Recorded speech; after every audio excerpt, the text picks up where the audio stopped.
Chapter 7 of Tractate Chullin covers the laws of the sciatic nerve, the Gid Hanosha. The first Mishnah says, as the verse states, when Yaakov, Jacob, fought against an angel prior to meeting his brother Esav, his hip was injured, and it says, therefore the children of Israel are not to eat the Gid Hanosha that is on the bone of the thigh to this day, because he struck the spoon of Jacob's thigh on the displaced sinew. The Gid Hanosha is the sciatic nerve, which is a forbidden part of any animal to eat.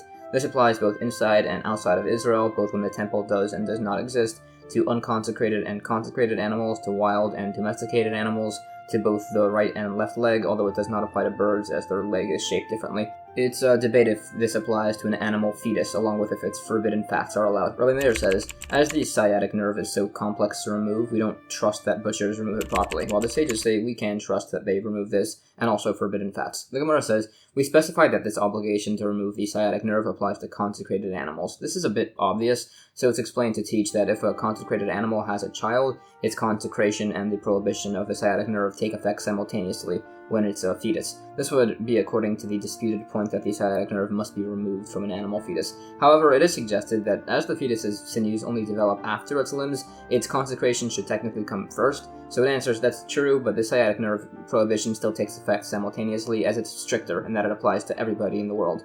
This is disproven, however, as this sciatic nerve issue, which applies by everybody with a non-kosher animal as a prohibition, while the law against eating a consecrated animal is punished with kares, divine punishment, which is much stricter. So there are two suggested explanations as to what the Mishnah is talking about, either that it's an unconsecrated animal giving birth to a firstborn, which is consecrated from the womb, or it's a regular consecrated animal offspring, but according to the opinion that it's only consecrated once it's actually born, and not before. We've been discussing prohibitions of the sciatic nerve and offerings that are eaten. If they're not eaten, they're just totally burnt on the altar, such as the Ola offering. It's a dispute as to if the sciatic nerve must be removed. This is a point largely debated from verses as to if certain sinews and bones are included in the offering. This was particularly disputed by the Ola offering, as some said to remove the sciatic nerve and place it on the ash mound on the altar, and others disagreed. Somewhat related, it said that the ash mound in the center of the altar was massive and had 300 car of ashes, which is a ridiculously large amount, although then it clarifies that this was an exaggeration, and it gives a few other examples of times the Gemara exaggerates measurements by the temple, although that'll be discussed more in the later Tractate, Talmud. We said this prohibition of the sciatic nerve applies to the right and to the left leg. However, others actually disagree and say it's only for one leg, which should logically be the right. We know that this opinion definitely holds it's only one side, as he later rules if somebody ate two sciatic nerves from two different animals, he only gets 40 lashes. Now, as he rules this as a law, he must be certain as to which side is actually prohibited and which side isn't, as otherwise, if he was uncertain, it might have been that this man is eating the sciatic nerve from the permissible side. The reason that there would only be 40 lashes in this case is that he's eating the minimum olive volume across both legs, meaning he's having a half by both. The debate on if the prohibition against the sciatic nerve applies to both legs or to one leg is based on interpretation of verses. It discusses these verses, and also on the incident where Jacob was wounded. It said he went back to be alone when he was attacked, as he was going to regather some small jars that he had left, as the righteous are always very careful with their property, as they never steal. It's also said that we can learn from this that a person should never go out alone at night. It speaks on some other verses. It says he took the stone that he had placed by his head, which is in singular, even though in the verse just beforehand it referred to the stones in plural, to show that all the stones that Jacob slept on gathered into one stone that he lay on. It then speaks on Jacob's ladder, which was said to be massive and had angels heading up and down. And it was by Jacob fighting the angel said it had to leave as it was dawn in the verse. This was as it was an angel who had to recite songs at this point for God. It's disputed as to when exactly they do this and what the words are precisely. It also speaks in the dreams by Joseph, later on by the chamberlain of the cupbearers who dreamed of a grapevine with 3 branches. There are a bunch of interpretations as to what this refers to. Some say it's the 3 ministering angels of the nations. Some say it's Abraham, Isaac, and Jacob. Some say it's Moshe, Aaron, and Miriam. Some say it's the temple, the king, and the Kohen Gadol. There are a few other interpretations. It additionally expounds on the interpretation of other various verses. Anyways, we said the prohibitions against eating the sciatic nerve don't apply to birds, as their thigh bone isn't spoon-shaped. If it was spoon-shaped, or if an animal's bone was uniquely not spoon-shaped, that's unresolved. When we said that the animal fetus's forbidden fats are permitted, that's unanimous, and it further defines what this refers to, which is that it's the fat of the sciatic nerve which is only prohibited rabbinically. Its source is this. Some say that the sciatic nerve's edible offshoots are what's forbidden, as the actual nerve is inedible anyways. Others say both are prohibited. It suggests it's like the former, as we see by forbidden fats and by kidneys, that the interior nerves and blood vessels, which are inedible, are not prohibited. It's just the actual meat around them that is. It more particularly describes which fats exactly in certain areas of the cow's many stomachs are prohibited to be eaten. It said that a cubit's length of the duodenum must have its fat removed. It describes some specific nerves that must be extracted, and also some prohibited membranes. The membrane around the spleen, the flanks, and the kidneys are prohibited due to the forbidden fats around them, while the membrane around the testicles and the brain are forbidden due to the blood. It additionally describes these organs and which parts are precisely impermissible. Further, if there's meat with a red discoloration, the testicles, and the blood vessels of the neck, there is a dispute by those three if there's concern of blood within them. Some say you need to fully cut and salt them to remove the blood. Others say it would be sufficient to just roast them to remove the blood. Or if somebody had a severed cow head placed in hot ashes, if it's placed with the cut facing down, it would be permitted, as all the blood would flow out. If it was placed on its side, it would be prohibited, as the blood would congeal inside the animal. If it was placed on its nostrils, it would be permitted only if something was inserted into the nostril to drain the blood out. Some say this would even be allowed if something was inserted to the skull when the head was on its side to drain the blood out. Anyways, it said there are actually two main nerves in the thigh. The main one we refer to is the sciatic nerve, which is prohibited, but there's also the peroneal nerve down here, which is prohibited, although only rabbinically. These are described. Also, if a butcher's meat is found with forbidden fats, if there's an olive's volume, he would receive lashes. If there was a barley corn's volume, he'd be removed from his position. It does say that in the later generations, it became accepted to trust butchers to remove the sciatic nerve, as they started going according to the stricter opinion that requires the total removal of the nerve, including all the parts embedded deeply into the thigh. The dispute as to who we trust, as mentioned, extended also to forbidden fats. New Mishnah. It's permitted to send an animal thigh to a non-Jewish person without removing the sciatic nerve, without concern of a Jewish man then purchasing it, as it's easily discernible that it's still there. The Gemara says, evidently there would be a concern if the meat was cut up first, so there are two explanations of the case. The first is that they announce where it's permitted to buy meat from a non-Jewish person, and there's no concern that he'll cut up the meat and make the sciatic nerve unidentifiable, as the cutting of the meat by a non-Jewish person would be identifiable, or it's where they just don't make such announcements, and the issue with giving up meat to a non-Jewish person is that he might give it in front of another Jewish man who then mistakenly think it's permitted and buy it. Alternatively, is that the issue is with selling a cut-up piece of meat to a non-Jewish person, as he'll mistakenly think you removed the sciatic nerve, which means you misled him, and it's forbidden to mislead anybody, including a non-Jewish person. It gives instances of this, and further speaks on the necessity of being extremely honest with all individuals, and that you absolutely cannot deceive anybody in any way, which it gives examples of in business and otherwise. It's said, if somebody sells an animal thigh to a Jewish man, it only needs to have the sciatic nerve removed if it's cut up. Removing the sciatic nerve from meat sold to a non-Jewish person is not strictly necessary. However, there are two reasons that selling improperly slaughtered animals or animals with defects to a non-Jewish person should not be done. First, that it's dishonest and misleading, and also out of concern that it could then be sold to a Jewish person. Similarly, a person shouldn't have a non-Jewish person buy meats for him in case he just steals the money or in case he buys improperly slaughtered pieces. By these listed clauses, it would have to be that the first and last clause only make sense if it's a case where they announce who's selling the meat, if it's a non-Jewish person to see if it's permissible, and the middle clause is where this doesn't occur. Alternatively, the whole thing deals with where this announcement is made. It's just that the first and last clause are where they announce the animal had a defect, unlike by the middle case.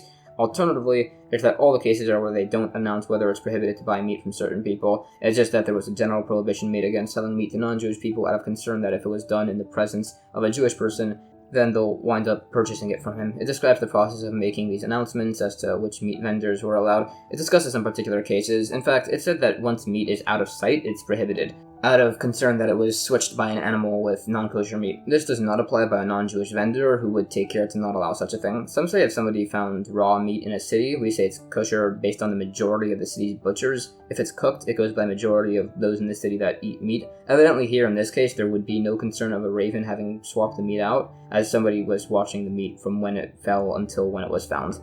This case is additionally discussed. According to those that say if meat ever goes out of your sight, it's prohibited, this would mean he'd either have to watch the meat from the moment of slaughter until he gets it and just never leave it unsupervised, or it means that it's been tied and sealed, or it means that the meat has an identifying mark, like that it's been cut into a specific shape. It discusses some cases and also briefly speaks on the concept of good omens. If pieces of meat were all tied together with a cord, that's said to be a sufficient sign to be an identifying mark. Some said it was enough to retain his meat just based purely off of visual recognition. It was said visual recognition would also be enough to retain a spool of Techeles thread to then make tzitzis with it. By this we see, unlike by typical laws of returning lost objects, visual recognition is actually more effective than an identifying mark, and it gives further proofs for this from other cases. New Mishnah. If somebody removes the sciatic nerve from meat, it must be entirely removed. Rabbi Yehuda says it can just have the portion above the meat removed.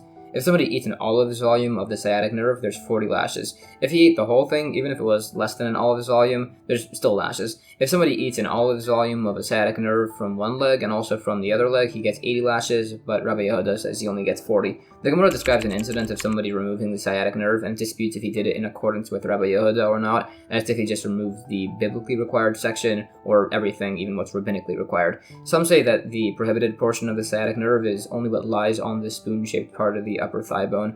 Those that say that there's liability for eating the entire sciatic nerve, they would say that even if it was less than an olive's volume, as an entire whole entity was eaten. It additionally disputes between these based on verses. New Mishnah. If an animal's thigh was actually cooked with the sciatic nerve still inside, if there's enough that the sciatic nerve imparts flavor, it would be prohibited. This is calculated as if meat was cooked alongside turnips as to whether or not there would be a flavor transfer. If a sciatic nerve was cooked with other permitted sinews, if somebody recognizes the sciatic nerve, the mixture is prohibited only if there's a flavor mixture. If he doesn't recognize which is which, everything is prohibited. If they were in a soup, everything would be prohibited no matter what is or isn't recognized, as there is a flavor transfer. Also, with a piece of meat of an improperly slaughtered animal or a piece of non-kosher fish, if they were cooked with kosher slices, if they're recognized, they're only prohibited if there's a flavor transfer. If they're not recognized, everything is prohibited. And if they're in a soup, no matter if anything is recognized, everything's prohibited due to the flavor transfer. The Gemara says, the first point applies if the nerve was cooked with the meat. If it was roasted, it can be peeled and eaten up until the sciatic nerve. This wouldn't apply by forbidden fats, as they're fatty and permeate into the entire meat. A case is brought where it was allowed to peel and eat until the forbidden fats, but that's either it was a particularly lean animal, or it was a kidney that was roasted with forbidden fats, not a whole animal, or the case didn't involve roasting, it was a pot of meat with a small not kosher fish inside,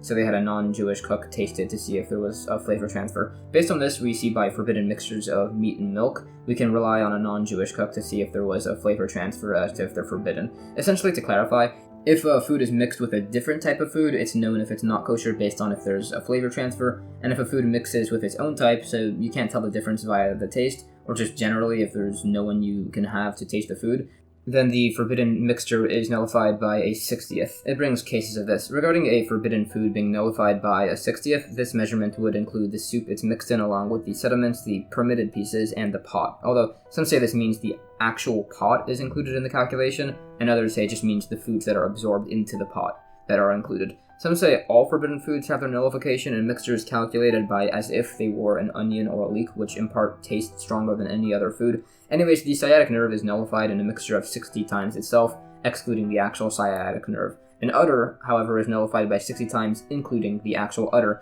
although the udder itself is prohibited. This is as we measure against the udder itself. An egg is nullified by 60 times, excluding the actual egg. An egg doesn't really impart any flavor when it's cooked with other foods, so this is explained to possibly refer to an unhatched egg that contains a chick. It discusses other specific cases of measurement nullification. By an egg, in the end, it rules that it needs to have 61 times itself to be permitted. There are other cases. It was established that foods are nullified in measures of 60 times itself. This actually wasn't agreed on initially, and some held it had to be in measures of 100 times itself. This was disputed based on some verses. It revolves around the case of a foreleg being cooked with the rest of a ram of an offering, and some say we measure the meat and bones of the leg against the meat and bones of the ram, which would be 60 times, while others say we measure the meat of the leg against the meat of the ram, which was 100 times itself. Others just say that this whole case is an exception, although some just say that's in regards to the concept that flavor has the same status as substance, as here that wouldn't apply and the flavor of the consecrated offering would be permitted.